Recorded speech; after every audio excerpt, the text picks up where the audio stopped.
नमस्ते दोस्तों, Sunita India reaction में आपका स्वागत है। राधे राधे, राम राम जी। कैसे हैं आप सब? मैं अच्छी हूँ, आशा करती हूँ आप सब भी अच्छे होंगे।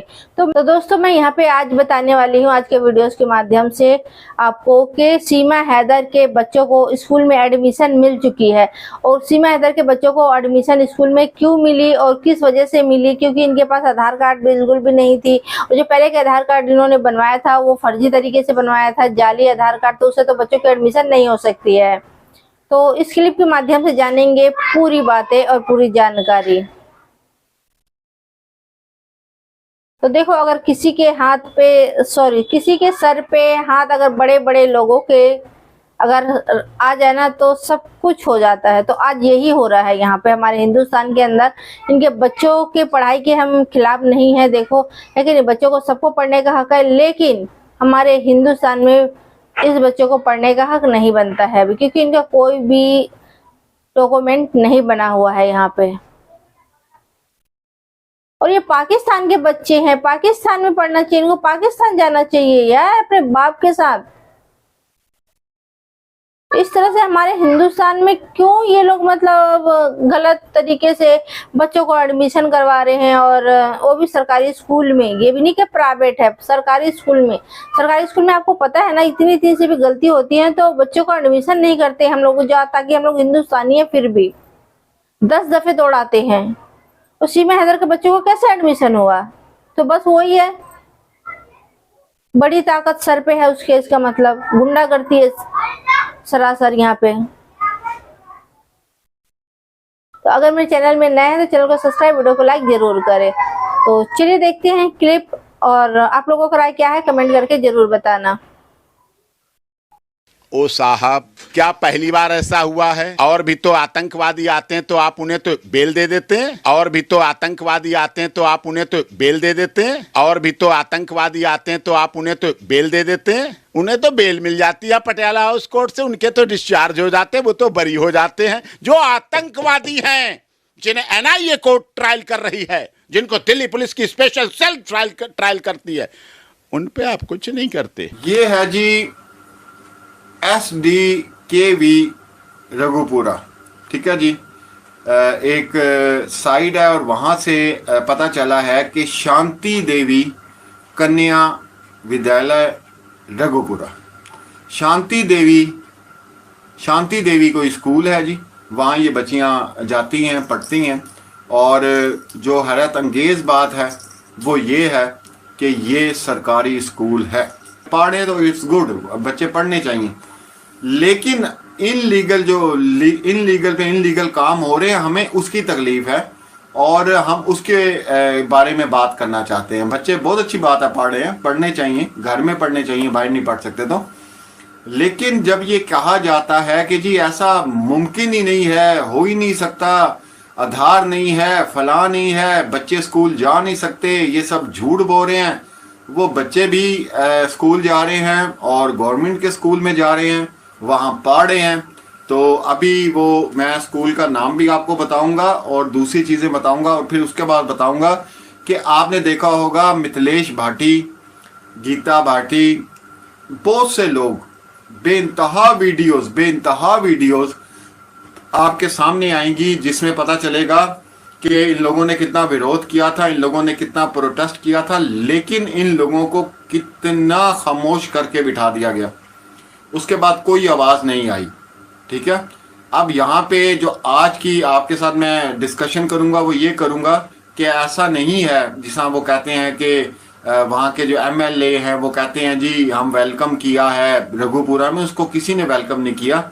अब वहाँ के लोग डरे हुए हैं, क्योंकि जब वो सीमा हैदर के खिलाफ बात करते हैं या आवाज़ उठाते हैं तो मिथिलेश भाटी की तरह, गीता भाटी की तरह उनकी आवाज़ को दबा दिया जाता। बात को समझ रहे हैं आप?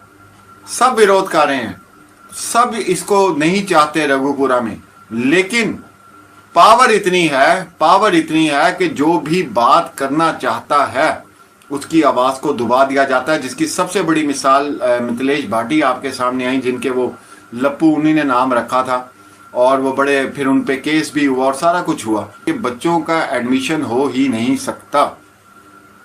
लेकिन मसला ये कहने का है कि हो गया है, ठीक है।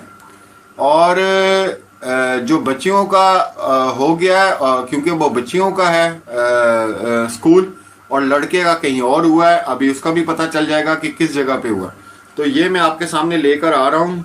ये है जी SDKV रघुपुरा, ठीक है जी।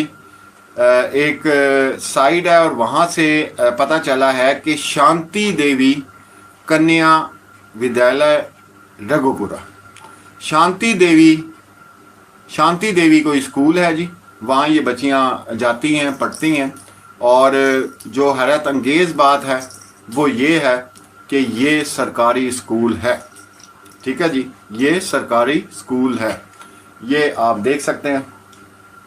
यहाँ पे जा रहे हैं बच्चे और यहाँ पे उनका एडमिशन हो गया। ये कंफर्म न्यूज़ है, आपको पता है हम हवाई छोड़ते कोई नहीं है, ठीक है।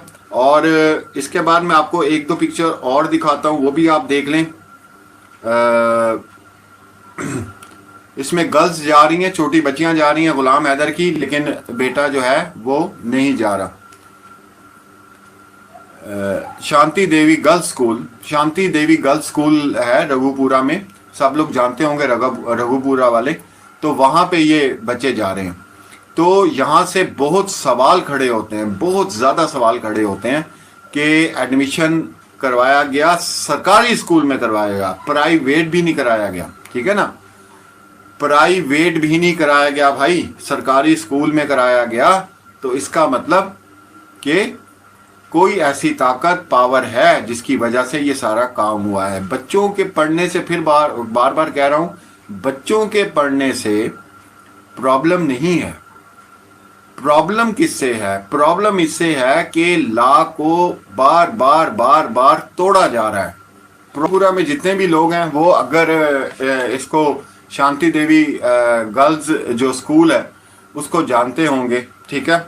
और ये वेबसाइट से ये सारा जो काम किया मेरी प्यारी बहन सरिता दीदी ने। अब आप क्या समझते हैं कि इसके ऊपर कार्रवाई होनी चाहिए कि नहीं होनी चाहिए? ठीक है, स्कूल के खिलाफ होनी चाहिए। और बात फिर मैं बार बार कह रहा हूं क्योंकि लोगों ने इस बात की बात शुरू कर देनी है कि जनाब देखें बच्चों के पढ़ने से इनको प्रॉब्लम है। हमें बच्चों के पढ़ने से कोई प्रॉब्लम नहीं है, हमें प्रॉब्लम ये है कि जो लॉ पे लॉ तोड़े जा रहे हैं। पहले ये भगोड़ी आती है, ये आके एजेंसीज को चैलेंज कर देती है, तब इसको तवज्जो नहीं दी जाती, ठीक है। और इस पे लॉ ये तोड़ी जा रही है। और जनाब वो लाडली ये बनी हुई है, किस वजह से भाई लाडली बनी हुई है ये बताइए ना। हमारे क्वेश्चन तो ये है कि ये लाडली क्यों बनी हुई है।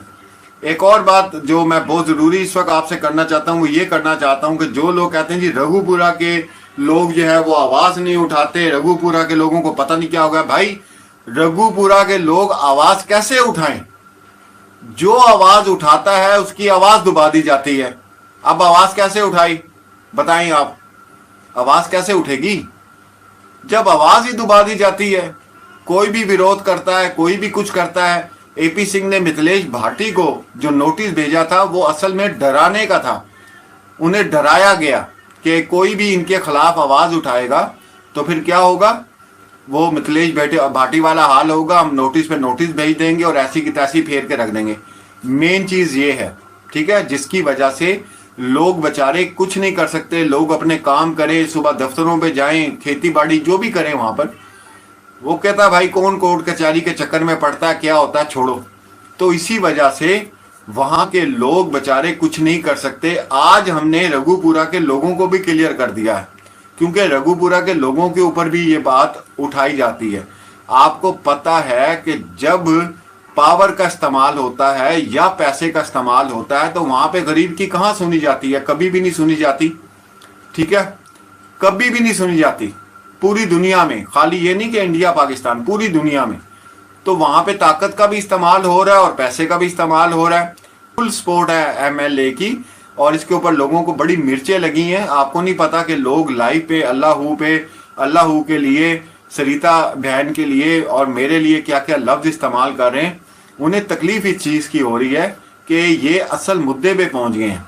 देखें ना, जिसकी छत्तर छाया में ये काम हो रहा है तो हम उसी पे उंगली उठाएंगे ना।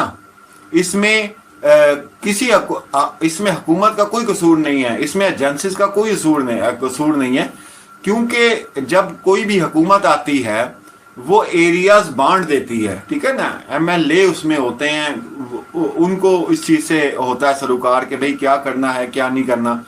तो इसके अंदर किसी हुकूमत पे उंगली ना उठाएं, किसी इदारे पे ना उठाएं। हम उनको भी हर चीज से क्लियर कर चुके हैं कि इदारों का भी इसमें भाई कोई मसला नहीं है, इदारों ने अपना काम किया है, उन्होंने रिपोर्ट बना के आगे कर दी है, दे दी है। तो अब मसला ये कहने का है कि हम ये सवाल पूछते हैं कि जब से 1.5 साल से जब ये बातें की जा रही थी कि बच्चों को स्कूल में डाला जाएगा, तो हमें हर बंदा यही कहता था कि नामुमकिन है। चाहे वो अहमद सर थे, कोई भी था, ठीक है, उसने कहा जी नामुमकिन है, बगैर आधार कार्ड के बच्चे इसमें नहीं जा सकते। मैं फिर कह रहा हूं, हमारा मसला बच्चों की तालीम नहीं है, हमारा मसला है कि गलत क्यों आप वो कर रहे हैं, लॉ को क्यों तोड़ रहे हैं, किस हिसाब से तोड़ रहे हैं आप हिंदुस्तान के लॉ को। चाहे वो एमएलए है, चाहे वो पुलिस वाला है, चाहे वकील है, चाहे जो भी है, आप इस लॉ को क्यों तोड़ रहे हैं भाई, किस बेस पे तोड़ रहे हैं आप, ठीक है। तो इसके ऊपर भी अभी और बात करेंगे, क्योंकि बहुत से लोग परेशान हैं। वो ये बात करते थे, बड़े बड़े तालीमी याफ्ता लोग हैं जिनके साथ बात होती है, जुटते हैं, बैठते हैं। तो हम लोग इस सर्चिंग में लगे थे कि भाई ये बच्चे किस स्कूल में जा रहे हैं, किस तरह जा रहे हैं, और इसके ऊपर सरिता दीदी ने सर्च की और ये सारी चीज़ें हम लोगों ने डिस्कस की कि हाँ ये किस तरह इन्होंने दाखिला बच्चों का है वो दे दिया। फिर भी मैं इस बात को बार बार दोहरा रहा हूँ, मेरे देखने वाले ये बात समझ लें कि हम बच्चों की पढ़ाई के खिलाफ नहीं हैं, हम खिलाफ हैं कि जो लॉ पे लॉ तोड़े जा रहे हैं हम उनके खिलाफ हैं, और किसी के खिलाफ नहीं हम। और कहाँ पावर का इस्तेमाल किया जाता है, मतलब आप ये देखें कि इस केस में जहाँ थोड़ा सा रिलीफ मिलता है या जहाँ पे कोई बात की जा सकती है, अब तो ये भी बात की जा सकती है अदालत में, एपी सिंह ये बात कर सकता है कि बच्चों की क्या है, बच्चे तो पढ़ रहे हैं, कोई मसला नहीं।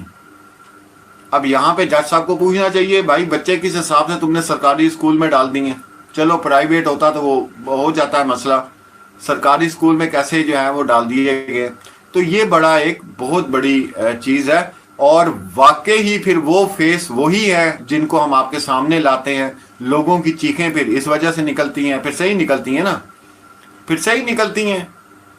तो ये पूछना चाहिए, वो जो एमएलए साहब हैं, धरिंदर सिंह साहब हैं, उनसे पूछना चाहिए कि वो ठीक है बच्चे पढ़ रहे हैं, कोई मसला नहीं है, लेकिन अब ला तो ना तोड़े ना, ठीक है ना। कानून सबसे पहले है, आपका जो कानून है वो सबसे पहले, उसके बाद सारी चीजें आती हैं।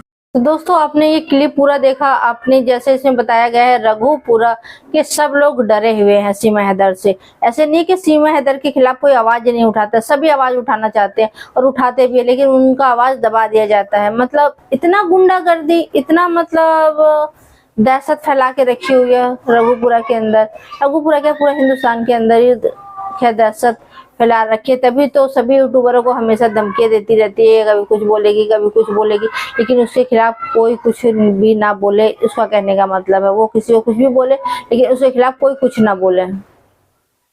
तो भाई यहाँ पे बिल्कुल जायज सी बात है कि बच्चे कैसे एडमिशन हो गए उनके, और यहाँ पे जज को भी यहाँ पे पूछना चाहिए, अगर उसका बच्चों का केस अगर आता है और वो जाती है कोर्ट में, तो जज का भी फर्ज बनता है कि भाई कैसे एडमिशन करवाया और क्यों करवाया और किस आधार पे और कौन सा आईडी से उनका एडमिशन, वो भी सरकारी स्कूल में। तो आप सोच सकते हैं मतलब कितनी यहाँ पे दहशत फैला के रखी हुई है।